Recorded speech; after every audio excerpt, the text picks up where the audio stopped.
Well, good afternoon, friends and members of St. Martin Lutheran Church in Bertrand, Michigan. This is Pastor Jim. Today is Tuesday, November the 15th. Yes, I know what you're all thinking. I know what everyone's thinking.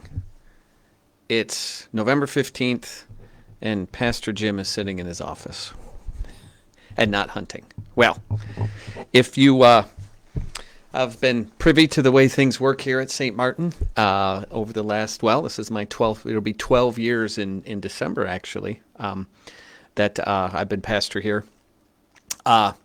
Bickle has seniority, and even though he's recovering from his shoulder surgery, he is, I don't know if he's actively hunting now. He did kind of joke he didn't think he was going to be dragging a deer carcass out with his repaired shoulder, but he has seniority, so he gets first week, and then I don't even know if I'm going to do any hunting this year. If I do, it'll be later during muzzleloading season.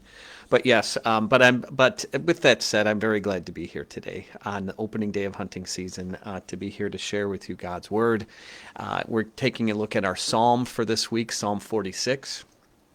This week in the church represents the last week of the church year. This Sunday is the last Sunday in the church year, and in 2 weeks we'll be beginning a new church year in the season of Advent as well.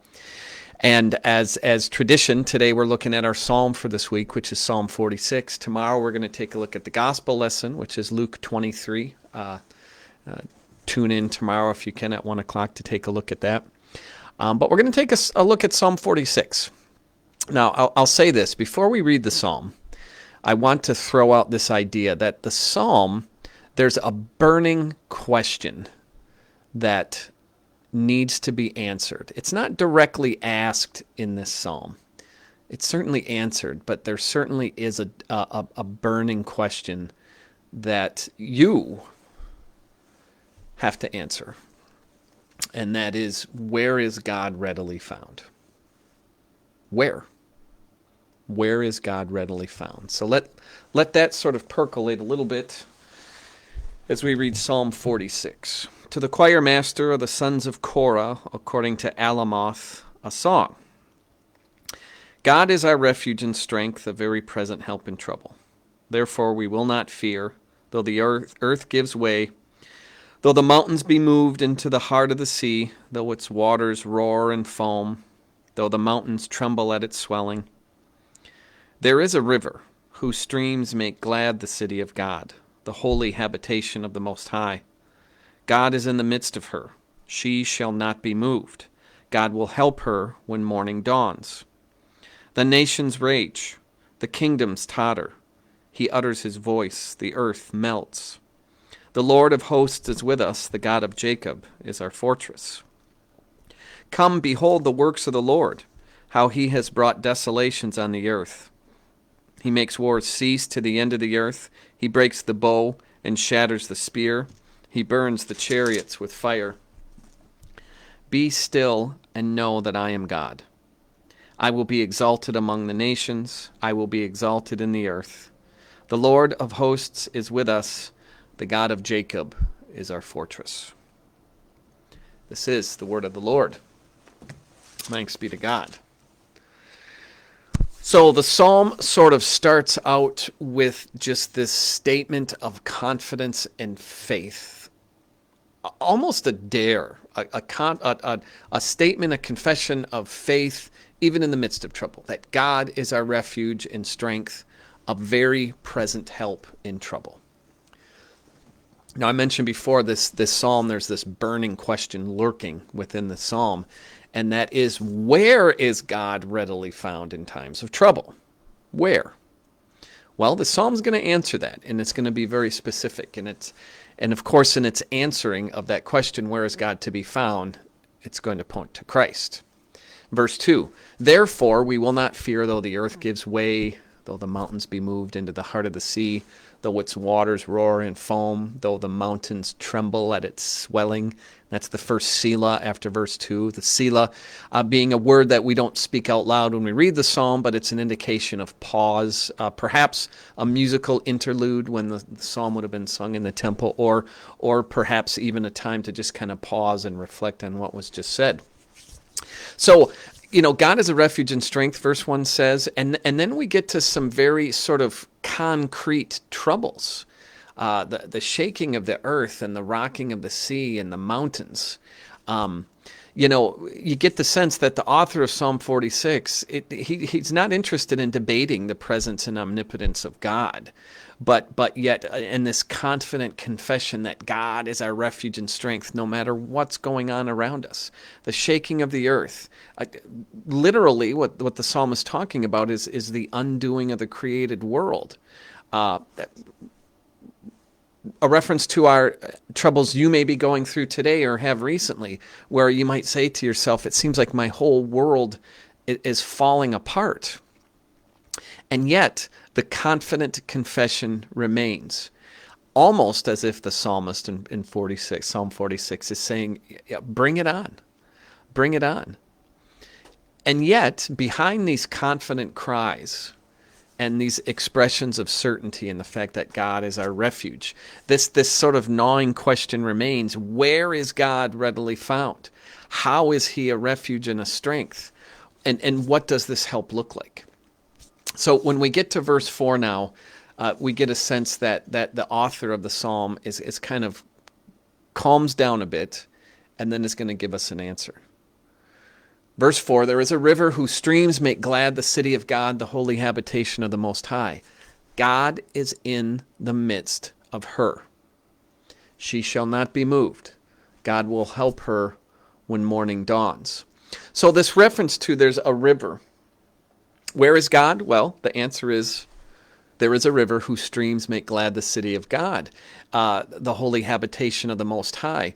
In this description, where this river dividing into streams is an allusion to the Garden of Eden, this sort of tranquil place where everything was good, this paradiso we're going to see tomorrow in Jesus' interaction with the thief on the cross.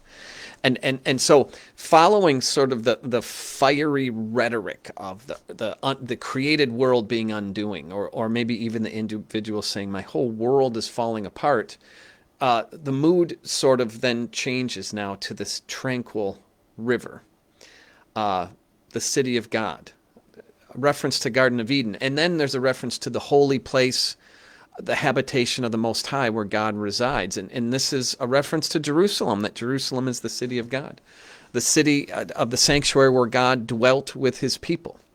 That Jerusalem and Eden are two places we find in Scripture where God lived with his people. In the garden, God walked and talked with Adam and Eve. And in the sanctuary, God dwelt above the mercy seat, and Israel worshipped in the shade of the wings of the Lord, the presence of the Lord. And in both of those places, God was readily found. And then verse 4 ends with this God will help her when morning dawns. And that's a reference to Exodus 14, when Moses stretched forth his hand over the sea, and the sea returned to its strength at the break of day, or when morning dawns. So this is a reference to God's deliverance of Israel from Egypt, really the central act of salvation in Israel's history. So we're going to make a connection to this as well. God is found in this river that makes glad the city of God, and in the holy habitation of the Most High. We're going to see how the New Testament is going to translate that for us today. We continue, verse 6. The nations rage, the kingdoms totter. He utters his voice, the earth melts. The Lord of hosts is with us. Sabaoth. That's the word that's translated. The Lord of hosts is with us. The God of Jacob is our fortress. He makes war cease to the end of the earth. He breaks the bow and shatters the spear. He burns the chariots with fire. And then in verse 10, be still. Be still. Contemplating all these things. The created order being demolished. Maybe your own personal life in tatters. We hear, be still. Be at peace. Have shalom. And know that I am God. I will be exalted among the nations. I will be exalted in the earth. And then the psalm closes with this last, again, statement of confidence. The Lord of hosts is with us. The God of Jacob is our fortress. So what happens, right, when our hearts are grieving, when we're broken, when we're suffering pain and isolation in the actual world? Uh, Now I'm in. For those of you who knew Don Baylor, a dear member of our church, he passed away recently, and his service is this Friday here at St. Martin at 11 o'clock. And as any pastor does when they're preparing a message for someone who has recently died, you consider the person's life and you consider Christ and you see where those two meet, and we consider the what's known as the happy exchange, where we exchange our sinfulness and our rebellion for the righteousness of Christ in faith. One of the things we're going to be celebrating this Friday when we remember Don's life and Don's death as well. But the question remains, where is God readily found? And the psalm answers by naming a place, a river. Its streams make glad the city of God. So you might say, well, what kind of answer is that? Well, the Apostle John gives a little clarity to that. And in John chapter 2, we read this. During one Passover, Jesus found men selling cattle and exchanging money in the temple. Angered at the sight, he overturned the tables and threw out the merchants. When the leaders demanded to know who he thought he was for doing such an outrageous thing, Jesus said, "Destroy this temple, and I will raise it again in 3 days." John writes that the temple he spoke of was his body.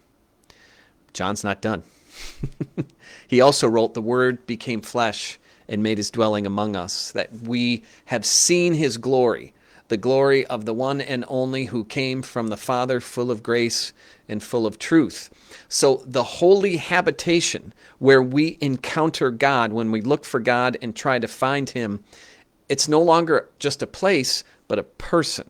That in Jesus, God is present for his people.